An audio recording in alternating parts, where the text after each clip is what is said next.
নমস্কার, আমি সুদীপ্ত। রংধনু গার্ডেনে সবাইকে স্বাগত জানাই।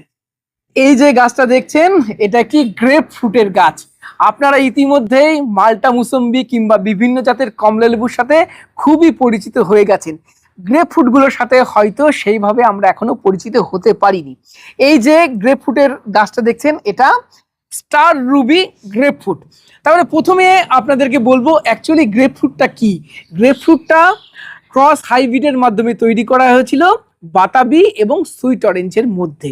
অর্থাৎ আপনি এর মধ্যে বাতাবিরও কিছু গুণ পাবেন, আবার কিছু সুইট অরেঞ্জেরও গুণাগুণ এই গ্রেপফ্রুটের মধ্যে পাবেন। গ্রেপফ্রুটের অনেক ভালো ভালো জাত আমাদের মার্কেটে রয়েছে। ফ্লেম গ্রেপফ্রুট খুব ভালো, স্টার রুবি গ্রেপফ্রুট খুব ভালো যেটা এটা। এছাড়াও অনেক নতুন নতুন জাতের গ্রেপফ্রুট আমাদের মার্কেটে রয়েছে। স্টার রুবি গ্রেপফ্রুটের ইতিহাসটা একটু আপনাদেরকে বলি। 1930 সাল নাগাদ এই ভ্যারাইটিটা প্রথম তৈরি করা হয়েছিল, বা এই ভ্যারাইটিটা সিলেকশন করা হয়েছিল, এটা বলা বোধহয় ঠিক হবে।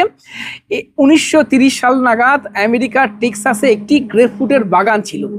সেখানে মূলত ডানকান গ্রেপফ্রুট, যেটা সারা পৃথিবীতে খুব ফেমাস, এই ভ্যারাইটিটাই চাষ করা হচ্ছিল। সেই বাগানে এই ডানকান গ্রেপফ্রুটের একটি গাছে ন্যাচারাল মিউটেশন বা বার্ড মিউটেশনের মাধ্যমে একটা নতুন জাত তৈরি হয়েছিল। সাধারণত ডানকান গ্রেপফ্রুটের মধ্যেটা সাদা কালারের হয়, আর ওই বাগানের একটি ডানকান গ্রেপফ্রুটের গাছে ন্যাচারাল মিউটেশনের মাধ্যমে যে ফলটা হয়েছিল সেটার একটু রেডিশ ভাব ছিল বাইরের কালারটা, এবং কেটে দেখা গেল মধ্যেও একদম দারুণ রেড কালার। এবং সেখান থেকেই গ্রাফটিংয়ের মাধ্যমে আরও এই জাতটাকে ছড়ানো হয়েছে, এটা বলা যেতে পারে। তো এই স্টার রুবি গ্রেপফ্রুট আপনারা খুব সহজে ছাদ বাগানে রাখতে পারেন। এই গাছটা বলি, আমার একটা 10 ইঞ্চি টবে ছিল। সত্যি কথা বলতে খুব অযত্নেই গাছটা পড়েছিল। তারপরে দেখলাম যখন এত সুন্দর ফলন দিচ্ছে, এই কয়েকদিন আগে 5-7 দিন আগে গাছটাকে আমি এই বড় একটা গ্রো ব্যাগের মধ্যে আমি রিপোর্ট করেছি। তো চলুন এই গ্রেপফ্রুট সম্বন্ধে আরও যা বলার আগে একটা ফল আমরা কেটে হারভেস্ট করি, মধ্যের কালারটা দেখাবো, টেস্ট করে আপনাদের দেখাবো, তারপরে এই সম্বন্ধে আরও ডিটেলসে আপনাদেরকে বলছি। চলুন একটা ফল আমরা পেরে নিই। এই পাশে যে ফলটা আছে সেটাই আমরা পেরে নিই। এই একটু কাছ থেকে দেখাতে বলবো। দেখুন, দেখুন এই যে রেডিশ, হালকা রেডিশ কালার আসছে। এই স্টার রুবি গ্রেপফ্রুট আরও 1 মাস পরে পারলে, সেপ্টেম্বরের 15 তারিখ বা সেপ্টেম্বরের এন্ডের দিকে পারলে, কিংবা অক্টোবরের ফার্স্ট উইকের দিকে পারলে এর ভালো কালার, এর ভালো টেস্ট আসবে। আমি গাছটা যেহেতু ছোট, বেশি দিন ফল রাখতে চাইছি না গ্রোথের জন্য, আমি এখনই এটা পেরে নিলাম, মাঝখান থেকে কাটলাম। প্রচুর রসালো, দেখুন রস পড়ছে কেমন, দেখুন কি পরিমাণ রস পড়ছে। আর মধ্যেটা দেখুন। ওই পাশ থেকে আমার বোন ও ক্যামেরা করছে, ও বলছে ওয়াও, গন্ধটা সুন্দর আসছে না?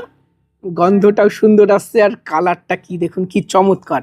আর একটা জিনিস লক্ষ্য করছেন, বীজ কিন্তু এই স্টার রুবি গ্রেপফ্রুটের মধ্যে অনেক কম। এখানে আমরা একটা বীজ দেখতে পাচ্ছি, যেটা এখান থেকে কাটা হয়েছে, আর হয়তো একটা দুটো থাকলেও থাকতে পারে।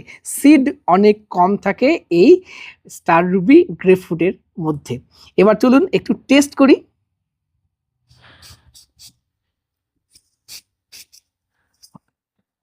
খুবই রসালো, রস কেমন পড়ছে।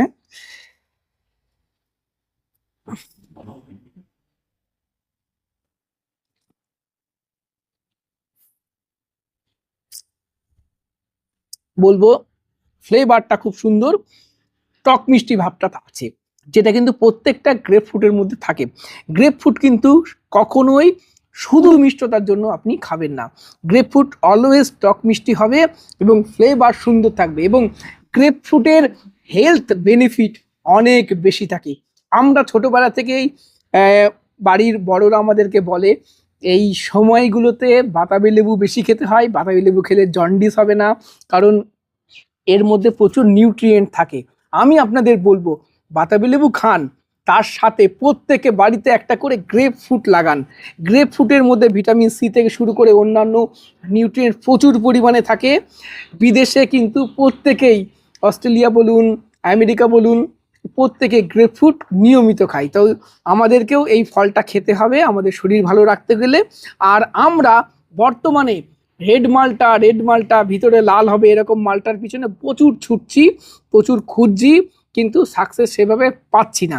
আমি আপনাদেরকে বলবো অবশ্যই এই স্টার রুবি গ্রেপ ফ্রুট অবশ্যই আপনাদের কালেকশনে রাখুন।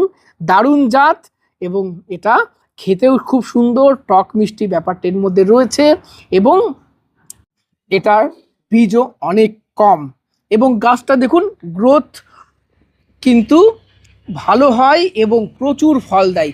এই আমার ছোট্ট গাছ অযত্নে ছিল এবং দেখছেন 1 2 3 4 5 6 আর এই একটা 7টা আর একটা লেবু পোকাতে পড়ে গেছে, 8টা লেবু। এই স্টার রুবি গ্রেপ ফ্রুট খুব ভালো জাত। আমি এর সাথে সাথে আর একটা গ্রেপ ফ্রুটের ভ্যারাইটি আমার কালেকশানে রাখতে চাইছি, সেটা ফ্লেম গ্রেপ ফ্রুট।